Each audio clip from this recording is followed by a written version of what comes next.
Simple గా pressure cooker లో అయిపోయే మటన్ బిర్యానీ చూడండి. మటన్ ముక్క కూడా ఎంత టెండర్ గా ఉడికిందో. ఈ వేడి వేడి బిర్యానీ తింటుంటే నోట్లో పెద్ద రుచి తుఫాను జరుగుతున్నట్లుందండి. Hi friends, non veg channel కి స్వాగతం సుస్వాగతం. ఈ రోజు మనం మటన్ బిర్యానీ చేస్తున్నామండి. అయ్యో మటన్ బిర్యానీనా అని చాలా మంది అనుకుంటారండి. చాలా మందికి కష్టం అంటారు. నాకు తెలిసిన మా ఫ్రెండ్స్ అంటారు, రజీ నాకు బిర్యానీ రాదు, ఎట్లా చేయాలో చెప్పు అని చాలా మంది అడుగుతారండి. వాళ్ళ కోసం మీకోసం ఈ రోజు పక్క కొలతలో చేసి చూపిస్తున్నాను. ఇంకెందుకు ఆలస్యం, ఆట్లాడుతూ చూసేద్దాం రండి. మటన్ బిర్యానీకి కావాల్సిన పదార్థాలు ఇవి. రుబ్బుకోవడానికి ఇవి తిరగబాతకి పుదీనా, కొత్తిమీర, పచ్చిమిరపకాయలు ఇవి మాత్రం రుబ్బి పేస్ట్ చేసుకుందాం. ఇక్కడ 10 పచ్చిమిరపకాయలు తీసుకున్నానండి. పుదీనా, కొత్తిమీర ఈక్వల్ గా తీసుకున్నానండి. 2 అర్ధం ఎత్తుకొని ఇట్లా ఒక గుప్పిడి వచ్చిందంటే సరిపోతుందండి. ఒక పెద్ద సైజు ఫారం టమాటో 1 తీసుకున్నాము. 3 ఎర్రగడ్డలు సన్నగా మన బిర్యానీకి ఎలాగైతే కట్ చేస్తామో అలాగా కట్ చేసి పెట్టేశాను. అల్లం వెల్లుల్లి పేస్ట్, పెరుగు 1/2 కప్పు, హోల్ గరం మసాలా తీసుకున్నానండి. 2 బిర్యానీ ఆకులు, ఇది పెట్టేస్తానండి.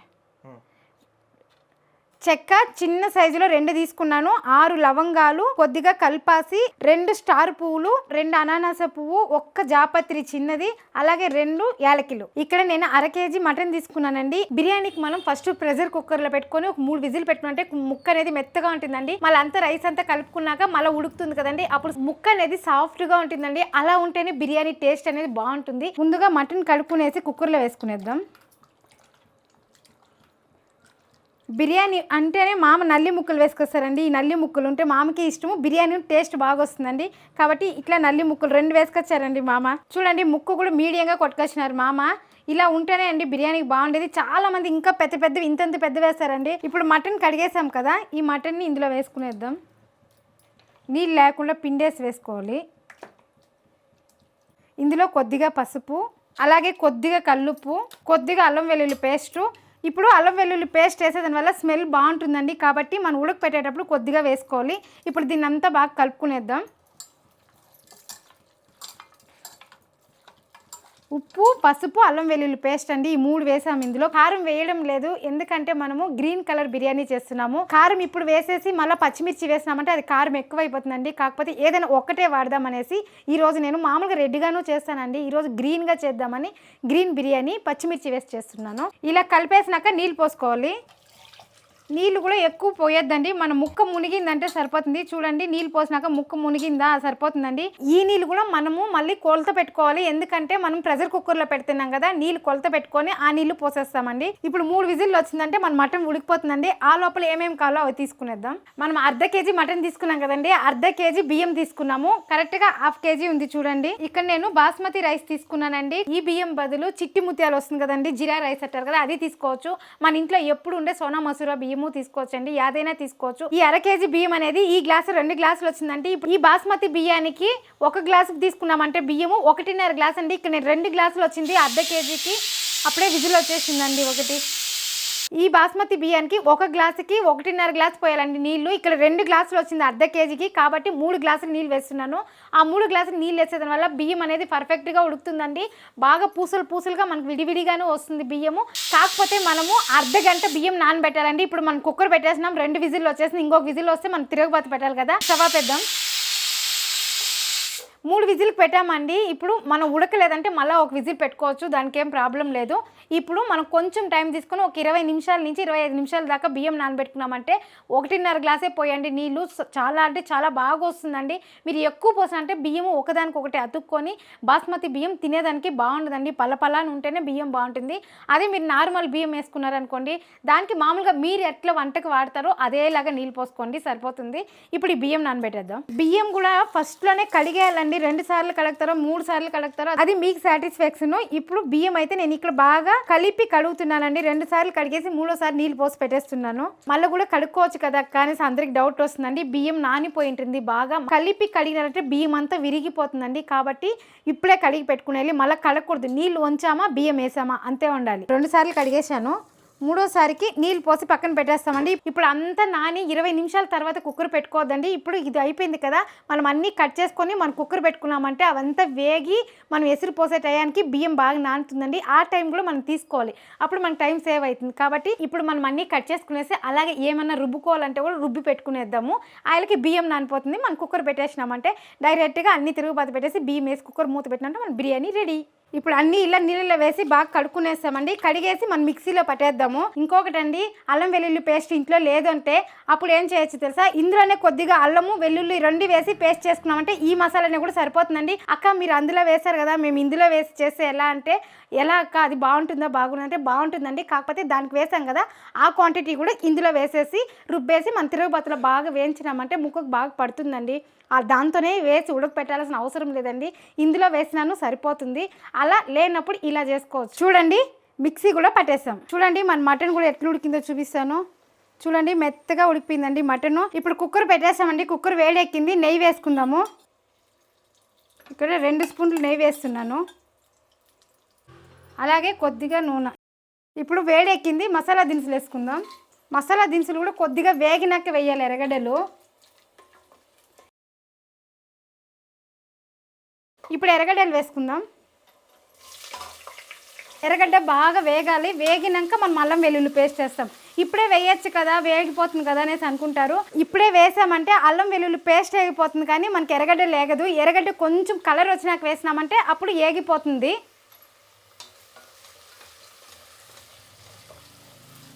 ఇప్పుడు దీన్ని కలబెడతా ఉంటామంటే మధ్య మధ్యలో ఇది బాగా వేగుతుంది. చూడండి ఈ మాత్రం వేగితే సరిపోతుంది. ఇప్పుడు అల్లం వెల్లుల్లి పేస్ట్ వేద్దాం. ఇప్పుడు ఈ పేస్ట్ వేసాం కదా, ఇంకొంచెంసేపు వేయించుకున్నామంటే అప్పుడు ఎర్రగడ్డలతో కూడా ఇది వేగుతుంది. బాగా ఇట్లా చెదరు కొట్టేసి వేయించుదాము.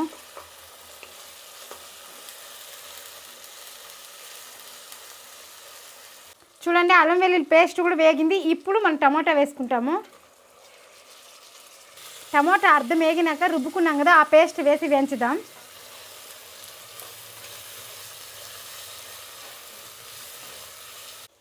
చూడండి ఈ మాత్రం వేగినప్పుడు మనం రుబ్బుకున్నాం కదా ఈ పేస్ట్ వేస్తాం. చూడండి మన పేస్ట్ కూడా ఈ మాత్రం రుబ్బుకుంటే సరిపోతుంది. ఇంకా నున్నగా అవసరం లేదు, ఇంకా బరకగా అవసరం లేదు. ఈ స్టేజ్లో ఉంటే మన బిర్యానీకి పక్కా పర్ఫెక్ట్గా ఉంటుందండి. ఇప్పుడు ఇది వేసేద్దాం. ఇప్పుడు దీన్ని బాగా కలుపుకొని ఈ పచ్చి వాసన అంతా పోవాలండి. బాగా దీన్ని వేయించుకుందాం. మంట ఎక్కువలో పెట్టుకొని వేయించద్దండి, మీడియం ఫ్లేమ్లో పెట్టుకొని వేయించాలి. చూడండి నేను సిమ్లోనే పెట్టాను. నేను ఇక్కడ గరం మసాలా పౌడర్ చేస్తా లేదండి, చెక్క లవంగాలు అనేది అలానే తిరుగుబాతుకు వేస్తాను.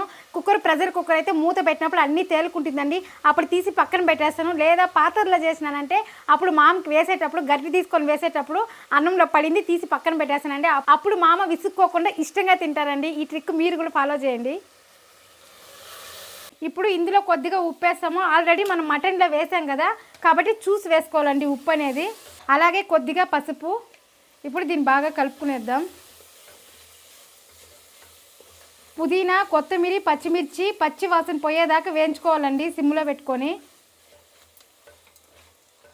చూడండి మటన్ ముక్క కూడా బాగా ఉడికిందండి, చూసారా బాగా ఉడికింది. ఇప్పుడు మనం మసాలా అంతా వేయించుకుంటున్నాం కదా అందులో దీన్ని వేసేద్దాము. వేసేటప్పుడు కూడా నీళ్ళు వేయకూడదండి, ముక్కలు మాత్రమే వేయాలి.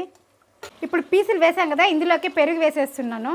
ఇప్పుడు ఈ మటన్ ముక్కకి మనం వేసిన కారము ఉప్పు అంతా ఈ మటన్ ముక్కకు బాగా పట్టాలండి. ఇప్పుడు పడితేనండి మళ్ళీ బిర్యానీ బియ్యం అంతా వేసేసి మనం మూత పెట్టినప్పుడు అట్లా ఎక్కువ పట్టదు, కాబట్టి ఇప్పుడే బాగా వేయించుకోవాలా. పెరుగు కానీ వేసాం కదా ఇవంతా బాగా వేయించుకుందాం. ఇప్పుడు ఈ గ్లాసు బియ్యం తీసుకున్నామండి, మనము 2 గ్లాసులు బియ్యం తీసుకున్నాం కదా, దీంతో 3 గ్లాసులు నీళ్ళు కాంచుకోవాలి. కాకపోతే మనం మటన్ ఉడకపెట్టాం కదా ఆ నీళ్ళు ఉంది, ఎంత వచ్చిందో చూద్దాం ఈ గ్లాసు పోసి.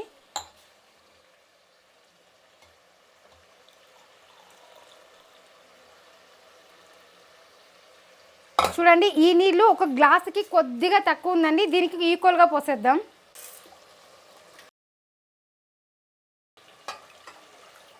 ఇప్పుడు దీంతో ఇంకా 2 గ్లాసులు నీళ్ళు పోసినామంటే సరిపోతుంది. 2, 3. ఇప్పుడు 3 గ్లాసులు నీళ్ళు పెట్టాం కదా, ఇది స్టవ్ మీద పెట్టుకొని పక్కలో బాగా కాంచుకుందాం. ఇప్పుడు మనం మంచినీళ్ళు కూడా కాంచి పోసుకోవచ్చండి, కాకపోతే మన మటన్ ఉడకపెట్టిన నీళ్ళు ఉంది కదా అది గ్లాసుకు పోసి పెట్టినామంటే అది చల్లగా అయిపోతుంది.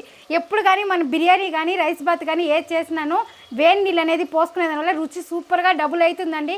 కాబట్టి నేను ఆ నీళ్ళు ఈ నీళ్ళు అంతా కొలత పెట్టి 3 గ్లాసులు వేడి చేసి ఒకే పరి ఇందులో పోయేసి బాగా ఉడికేటప్పుడు మనం బియ్యం వేసినామంటే అన్నం పలపలపలని వస్తుందండి. కాబట్టి నేను అలా చేస్తాను. అడుగు అంటకుండా కలబెట్టుకోవాలండి మనము. చూడండి ఏ మాత్రం అడుగు అంటలేదు, ఎందుకంటే మనం మంట ఎక్కువ పెట్టలేదు కదా, సిమ్లో పెట్టుకొని వేయించుకుంటా ఉన్నాం కాబట్టి. ఇలా అండి ముందుగా మనం బియ్యం నానబెట్టుకున్నాం కదా, ఈ బియ్యాన్ని కూడా మనం నీళ్ళు లేకుండా వడగేసుకునేయాలి. ఎందుకంటే మనం పక్కా కొలతల్లో పెడుతున్నామంటే దీంతో ఎక్స్ట్రా నీరు పడిందంటే కూడా అన్నం మెత్తగా అయిపోతుంది.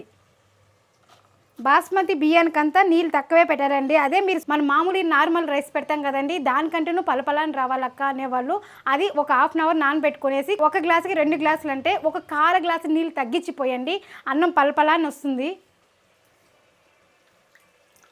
నీళ్ళు లేకుండా వేసేస్తాం. చూడండి మనకి బిర్యానీకి నీళ్లు పెట్టాం కదా, ఈ ఎసరు అనేది బాగా ఉడకాలండి. ఇలా ఉడికేటప్పుడు పోసినామంటే మనకు బాగా టేస్ట్ ఉంటుందండి. చూడండి ఆయిల్ కూడా అక్కడ బాగా తేలుకుంది. ఇప్పుడు నీళ్ళు పోస్తున్నాము.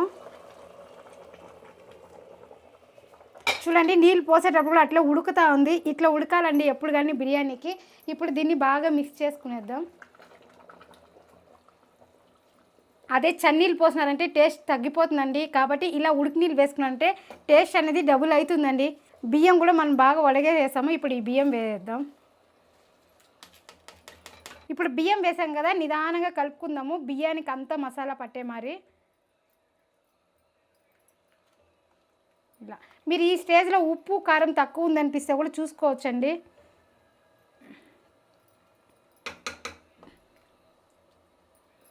బాగా ఇది ఉడికేటప్పుడు కుక్కర్ మూత పెట్టాలి. చల్ల బియ్యం వేసాం కదా కాబట్టి ఉడికేటప్పుడు కుక్కర్ మూత పెట్టాలి.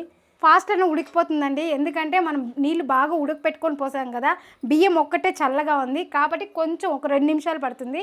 అది బాగా బాయిల్ అయ్యేటప్పుడు మూత వేసినామంటే బియ్యం అనేది పర్ఫెక్ట్గా ఉడుకుతుంది. మన ముక్కలు బాగుంటుందండి. అన్నం కూడా నలిపితే కూడా మెత్తగా పువ్వు లాగుంటుందండి. అంటే మనం అప్పుడే నానబెట్టేసిన బియ్యానికి ఇట్లా హాఫ్ అన్ అవర్ నానబెట్టిన బియ్యానికి చాలా అంటే చాలా తేడా ఉంటుందండి. కాబట్టి కొంచెం టైం తీసుకున్నంటే బియ్యం నానిపోతుంది. ఇప్పుడు కుక్కర్ మూత పెట్టేద్దాం. చూడండి ఇప్పుడు కుక్కర్ మూత పెట్టేసాం కదా, 1 విజిల్ వస్తే సరిపోతుందండి. బియ్యము బాగా నానబెట్టుకున్నాము, మనం మటన్ అనేది బాగా ఉడికిపోయింది కాబట్టి 1 విజిల్ వస్తే సరిపోతుందండి. ఇప్పుడు కుక్కర్ ప్రెజర్ పోయిందండి, మూత తీసి చూద్దాం. చూడండి ఎంత బాగా అయిందో మన బిర్యానీ అనేది. పూసలు పూసలుగా అన్నం చూడండి ఎంత బాగుందో, మన సేమియా లాగా ఉందండి ఇది. ఇప్పుడు మెల్లిగా కలుపుకుందాం. అన్నం కూడా ఎప్పుడు మధ్యలో నుంచి తీసేయకూడదండి, ఇలా పక్కకు నుంచి తీయాలండి. అప్పుడే అన్నం అనేది బాగా వస్తుంది. చాలామంది ఇట్లా మధ్యలో ఇంకా ఇట్లా తీస్తారండి, అప్పుడు బియ్యం విరిగిపోతుంది, అన్నం అనేది విరిగిపోతుంది. మనం బాస్మతి బియ్యం తీసుకునేది పొడవుగా ఉంటుంది అనేసి అది విరిగిపోతే బాగుండదు కదా, కాబట్టి ఇలా సైడ్ని ఇంకా తీసుకోవాలి. ఇప్పుడు మనం ప్లేట్కి తీసుకుందాం. చూడండి మన బిర్యానీ పొగలు కక్కుతుందండి, ఎంత వేడివేడిగా. చూడడానికి కలర్ బాగుంది కదండి, గ్రీన్ కలరు. ఇప్పుడు మనం ముక్క కూడా చూద్దామండి ఉడికిందా లేదనేసి. చూడండి పువ్వులాగా ఉడికిపోయిందండి, ముక్క కూడా మెత్తగా ఉడికిపోయిందండి, ఎక్కడ గట్టిగానే లేదండి. బిర్యానీ కాంబినేషన్గా రైతా చేశానండి, అలాగే ఉడకపెట్టిన కోడిగుడ్డండి. చూసారు కదండి మన ఈజీగా గ్రీన్ కలర్ బిర్యానీ అయిపోయింది. ఇప్పుడు టేస్ట్ చూద్దాం. ముక్క తీసుకొని మన బిర్యానీ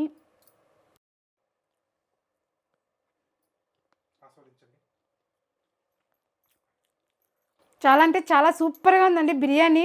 ముక్క కూడా చాలా మెత్తగా ఉడికిందండి. సండే టైంలో మన బిజీ పీపుల్ ఇంట్లోనే ఉంటారు కదండి, ఆ టైంలో ఇలా బిర్యానీ చేసుకోండి. చాలామంది చేసుకునే పాల్మారి హోటల్లో తింటారండి. వాళ్ళు ఎలా చేస్తారో ఏమో, ఏం కడగరో అన్నీ అలానే రుబ్బేస్తారండి. కాబట్టి మన ఇంట్లో మనం ఫ్రెష్గా ఇలా రుబ్బుకొని అన్నీ క్లీన్గా కడుక్కొని చేసుకున్నామంటే మనకు సాటిస్ఫై అండి. క్లీన్గా ఉందనేసిగా చూపించాను కదా, ఇలా ట్రై చేయండి.